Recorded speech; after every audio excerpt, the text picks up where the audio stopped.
শেষ কথা আপনাদের কাছে, আবার কখন দেখা হবে আমি জানি না। আমার এই নির্বাচন শেষ নির্বাচন, বয়স হয়ে গেছে, এখন আর আমার পক্ষে পরে আর নির্বাচন করা সম্ভব হবে কিনা আমি জানি না, হয়তো বা হবে না।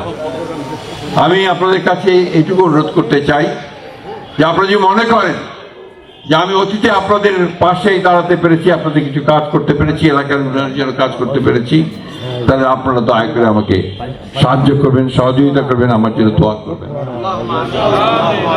আমি ঠাকুরগাঁয়ে একটা কাজ খুব আন্তরিকতার সঙ্গে করার চেষ্টা করেছি।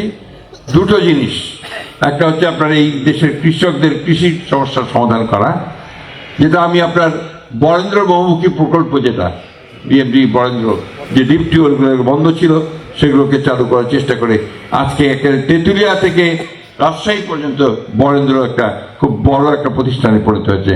এটা আমি যখন কৃষিমন্ত্রী প্রতিমন্ত্রী ছিলাম তখন এই কাজটা আমি করার চেষ্টা করেছি। আলহামদুলিল্লাহ, আল্লাহ রহস্যের রহমতে এই কাজটা এখন গোটা দেশের কৃষকদের পানির সমস্যার অনেকটা সমাধান করেছে।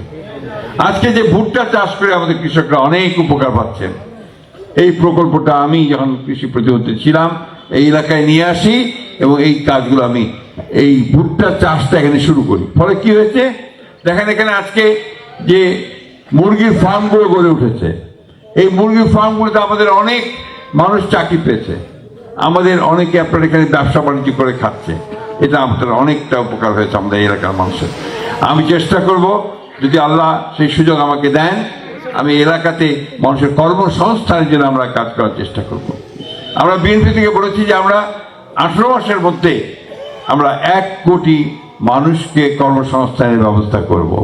একই সঙ্গে ইনশাআল্লাহ আমরা স্কুল, কলেজ, মাদ্রাসা, মসজিদগুলোকে যেন আমরা উন্নয়ন করতে পারি সেই ব্যবস্থা আমরা গ্রহণ করব।